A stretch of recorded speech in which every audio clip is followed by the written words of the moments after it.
DJ Alamo, man. Happy New Year to you, first and foremost. Man, Happy New Year to you too, bro. You already know what it is, man.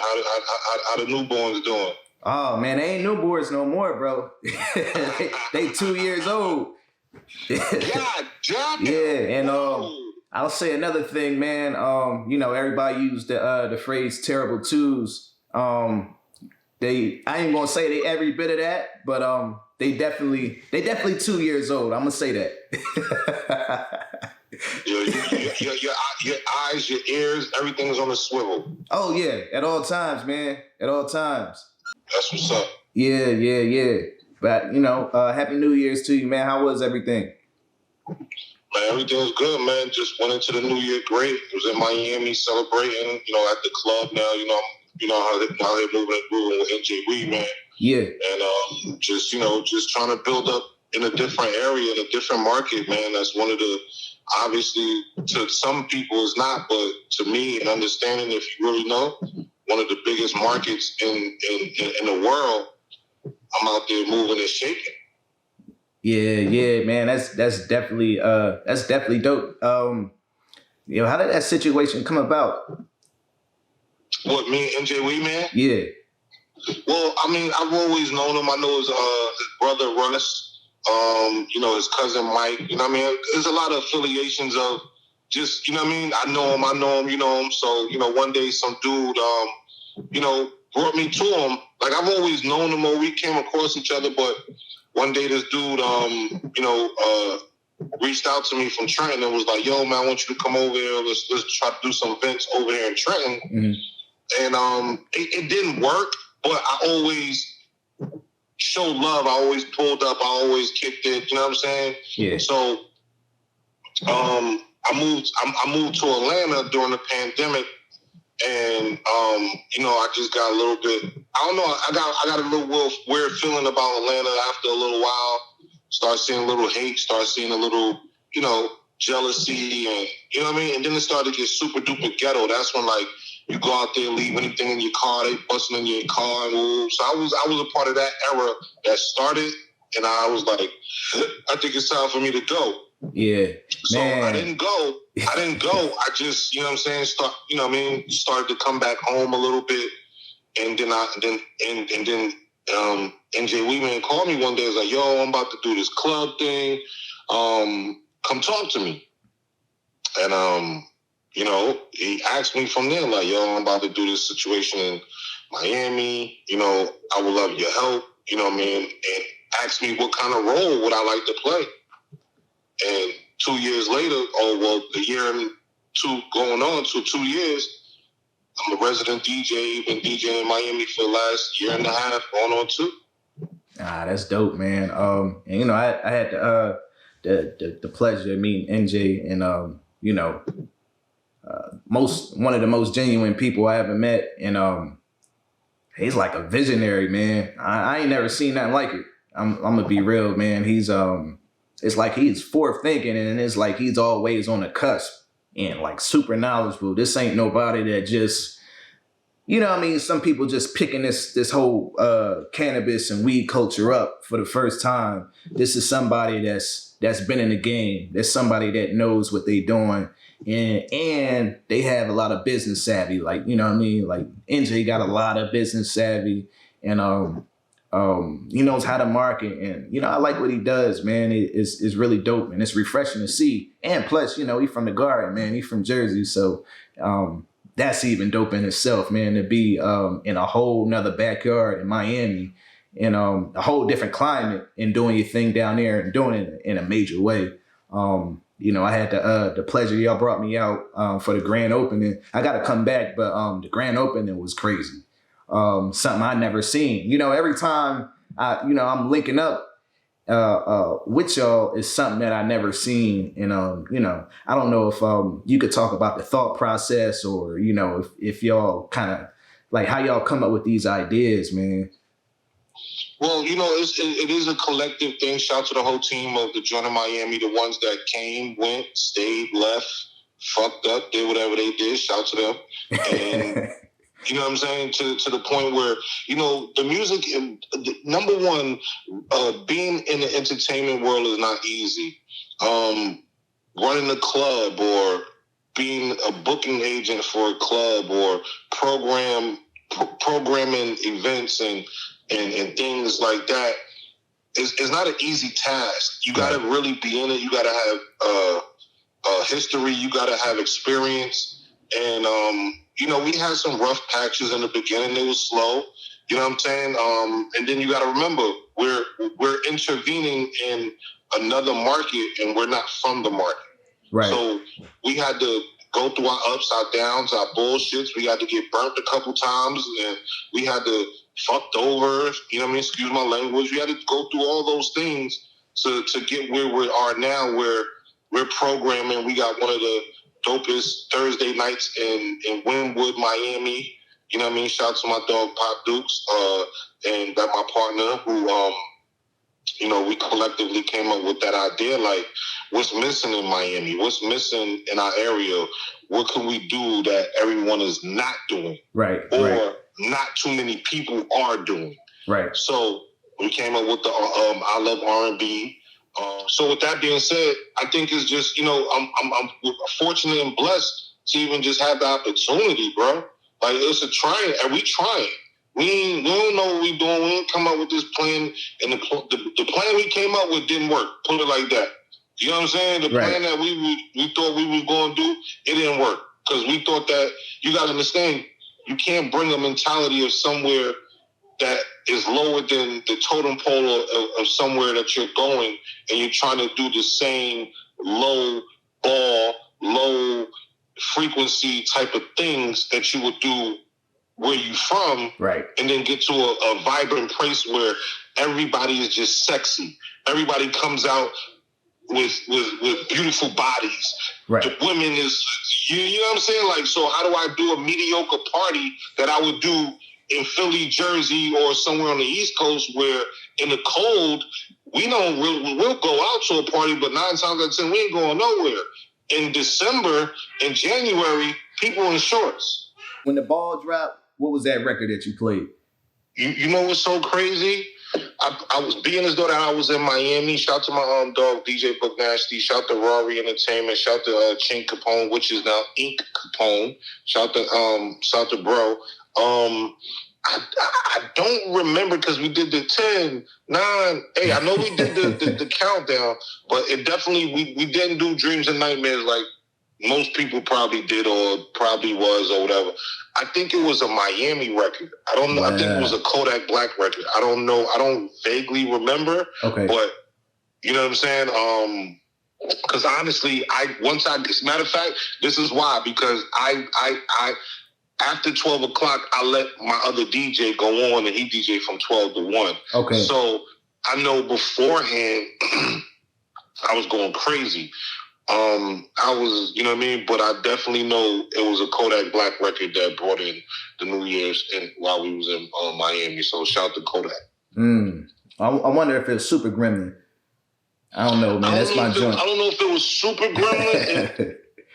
But matter of fact, it might have was. It might have was. But it could have been his newer one, Spin. Oh yeah, I think it was Spin. Yeah. Because you gotta remember, we still thinking Gremlin. Right. But while I'm in Miami for the last 3 months, it's been Spin. Yeah. Gremlin docked out. You know what I'm saying? Well, you know, Spin is a big record too, though. You know what I mean? Again, but it's still it's not big here as Gremlin is where we are. Yeah, that's a fact. That's a fact. You understand what I'm saying? Yeah. Niggas that play Spin, but it's like, you know what I mean? Like, oh, all right, that's new Kodak, but we ain't there yet. Right. Yeah. That's a fact. Let me ask you this, man. And being a New York native, and then honing your craft in Jersey and in the surrounding areas, what is it like? Because like New York, and let's just say up north, always kind of been on the cusp of music, or it was kind of spoiled to have, the artists kind of come from that area. So that was the new sound, you know what I mean? But now it's different, right? The South, and not even just ATL, the Southern markets have taken over. What's that like? Being in Atlanta and being between Atlanta, the Carolinas, Tennessee. No disrespect, they just making records that are being, I guess, perceived better. Mm-hmm. I won't say they are better. I'm just saying they're being perceived better. You know what I'm saying? Yeah. Or it could be their production. It's a lot of things. Our East Coast guys, they spend money, but they don't. Them down south dudes, they're going to spend money in whatever way for them to be seen, heard, whatever. They're going to spend the money. They do billboards. They do pop-up shops. They do meet and greets. They pop out on events. They go see DJs. They go hang out. You know what I'm saying? They make themselves, you know what I mean, visible. Yeah, they're making themselves available. Right. I think every artist should do that. You shouldn't be from the East Coast, West Coast, South, whatever. You should want to, especially like me. And I feel like sometimes I think like a rapper, but that's why I move the way I move. If somebody I'm from Jersey, right? Right. Somebody in Alabama does not know who the fuck I am, but I feel like I'm that nigga.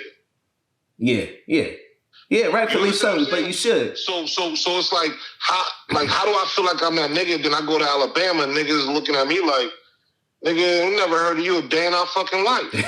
Right. I see where you're going. that should humble you as an artist, a DJ, whatever, to want to be like, how do I gain fans from Alabama? How do I gain fans from Albuquerque? How do I gain fans from Colorado? My nigga, all those places I just now said, I've got a check-in for DJing. Come on. Off of my name.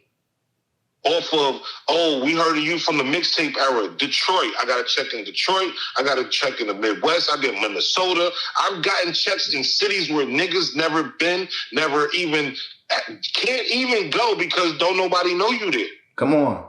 Man, talk to him, man. But you that nigga in your 7 mile, 8 mile, 12 mile, 50, whatever radius that you in, you that nigga. But when you go to Atlanta, and it's like, man, Atlanta the spot, man, boom, boom. How many niggas went to Atlanta and said, Atlanta this, Atlanta that, and didn't survive? Yeah, man. Total, it's a culture shock. You know what I mean? Again, if you built for it put it like this. Everybody's not built to go to someone else. Listen, I'm about to say some shit that I never even said, but somebody said to me, they said, bro, how you go from being in Atlanta, being in moving and shaking in Atlanta when you was there, in the short time you was there, then you leave that market and go to another market that's in the same top 5 of entertainment, excitement, sex, money, drugs, whatever. How do you go to another place and you're able to make the moves that you're making there too? You know what? I had to step back and say, I'm hungry. I'm built for it. I went out there and I fucking put my foot forward. I don't know if somebody's gonna say yes or no, but guess what? Hey, how you doing? My name DJ Alamo. That's how I met my BMF niggas, and shout to Mike G's. Mike G's out in Camden, Essie's. If y'all in Jersey, go to Essie's, get you something to eat right across the street from Clementon Park. Mike G's linked me with an official nigga. Then that official nigga linked me with a nigga in Miami, Fort Lauderdale area named Tone. Tone was down with BMF. You know what I'm saying? Okay. Official dude. He took me in, let me DJ at his club, gave me opportunity. You know what I'm saying? Yeah. You know what too, and not to cut you off, but you still explaining how a relationship works and relationship building. You know what I mean? That's just something I noticed, but you know what I mean? Continue. I ain't mean to cut you off. But that's really what I'm getting to get to the bottom of your question is, you know what I'm saying? Like, yo, like I reached out. I asked for help. And that's what a lot of people are prideful on. They be like, man, I ain't Dickie and I ain't this, that, and that's why y'all niggas is in the same places that y'all is, because y'all can call me a dick eater all you want, but guess what? This if I'm the dick eater, guess what? This dick eater motherfucker just went to Oklahoma and closed a $60,000 deal. Come on, talk to him. You know what I'm saying? Yeah. You know what I'm saying? So it's like, okay, cool, no problem. What you won't do, I will do. Everything, and that's what I did. I got off my ass. I said, let me go and show other people my talents. Because I believe in my talents that much that when I'm home, I can rock a party. People fuck with me. They like my mixtapes. Okay, I can't show you no more because you see me at a certain level. I've been on Power 99. You understand what I'm saying? Yeah. I'm DJ concerts that are Nipsey Hussle when he came here, R.I.P. DMX concerts, Locks concerts. I'm the main DJ. Like January 8th coming up now, Jim Jones Trainer at the Met in Philly. Big concert, 4,000 people the building hold. Who's your main DJ? DJ Alamo. Come on. You understand what I'm saying? It's like, but I still DJ in Miami. Yeah, that's lit. Like, when people, so to me, I don't be soaking in all this shit. But you know what? I pray every day that I'm grateful of the position and the opportunity that was put in front of my face. Everybody is given an opportunity. Is what you do with that fucking opportunity. Yeah, that's a fact. And so that's my answer, brother. Being a Jersey native, and something I don't really hear too much of in your mixes, Jersey Club is big right now. I would say Jersey Club, then Philly, just because, and it really depends on where you at, but and that's off the back of Uzi right now. Uzi's carrying it, but you got Too Rare, you got a bunch of people, DJ Crazy, phenomenal DJ, phenomenal producer. He's an all-around entertainer. I think DJ Crazy is one of them people that's going to, man, you know what I mean? He's a beast. But look, how do you feel about the whole club music culture and what it's bringing now to the industry? And, you got, like, I seen NLE Chop and Too Rare link up, and that's kind of a crazy combination, but it works. That record is crazy. And I want to see more of that. But I just want to get your take on what you kind of think about that right now. Well, I really didn't kind of like. You know what? I'm not gonna say that. I did grow up in the culture. You know what I mean? Because I was DJing since I was 15 years old, and it wasn't like heavy, but it was heavy. Mm-hmm. And then when I started to move around up North Jersey a little bit more in the club scene, that's when I realized how in depth it was. So right. Shout to, dudes like Chad B and DJ Wallo and Frosty and all the young niggas who started that era. You know what I'm saying? Yeah, Lil Man, what up? It's a few. So when I come to Philly, like you got the Diamond Cuts and we got, you know what I'm saying? Yeah. So to me, I've seen it go North Jersey, Philly. You know what I'm saying? I've seen it go a bunch of different ways with the club scene. And my thing is, you know what I mean? It's a vibe. But you go to Chicago, they call it something else, but it's the same shit. Now Miami, you go to Miami, and Miami got the same shit, but they call it something else. You know what I'm saying? It's it's crazy to me that it's there and it's widespread. I don't think a record has went as far as it did as far as like commercial wise when DJ Crazy did Shake That. Shake That opened the door, then Too Rare came back, and then Little Uzi came back with the, you know what I'm saying? So for right now, then also Diamond Cuts tried to do it a while back when she had the record with Travis Porter. You know what I'm saying? That's not talked about a lot too. Yeah, I remember that. So you got to understand, like, it's always been there, but it's never just had its own movement where it was a continuous movement, like how it is now. Yeah, yeah. Like now you got North Jersey arguing with South Jersey and Philly and arguing with North Jersey. And then you got people who say, nah, nigga, that's Baltimore club music. You know what I'm saying? Yeah. So if we really want to dig into it, it's always been there. It's just no one has took it to the heights of where we got True Rare and NLA Chopper, because also it's a new generation of people listening to this.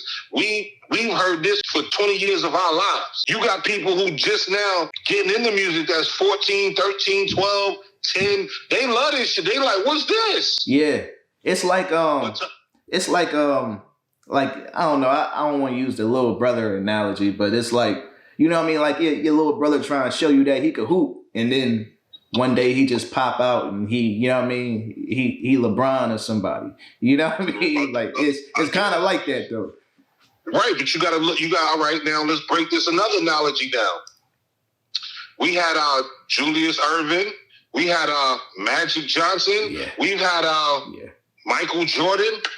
We've had Kobe Bryant. We've had LeBron James. Yeah. But we still got people arguing, saying who's better, who's this, who started this, who did that. Yeah. Same thing with DJs. Same thing with quarterbacks. Yo, he the best of all time. Like he's the best of your time. Yeah. You understand what I'm saying? Yeah. And people not realizing that we all have our time. I'll be honest with you. Before the pandemic hit, I was like, yo, this is it. I might as well just go get a fucking job. No bullshit. And then I was like, wait a minute. That ain't gonna work, because we can't even go to work. Not if you, because you so dedicated. It's like it wouldn't work. it's like no way in hell. You understand what I'm saying? Yeah. So nigga like me, you know, I mean, I know everybody doesn't have the same motivation. Everybody doesn't have probably the same outlets that I might have, but you know, listen, I got outlets that I use because I don't use, because those relationships are more realer than a moment. Yeah. Okay. Yeah. You know what I'm saying? Like I got people that be like, man, Gillie and Wallo don't fuck with you. I've heard people say that to me, like, bro, they don't fuck with you. Why you don't be around them? What, am I supposed to be up my homie's ass every time you see them?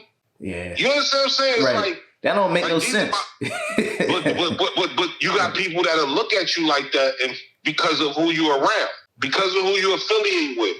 But you ask Gil and Wallo about me, they tell you, my nigga outside doing this fucking thing. He in Miami, he over here, he over there, he over there, he over there.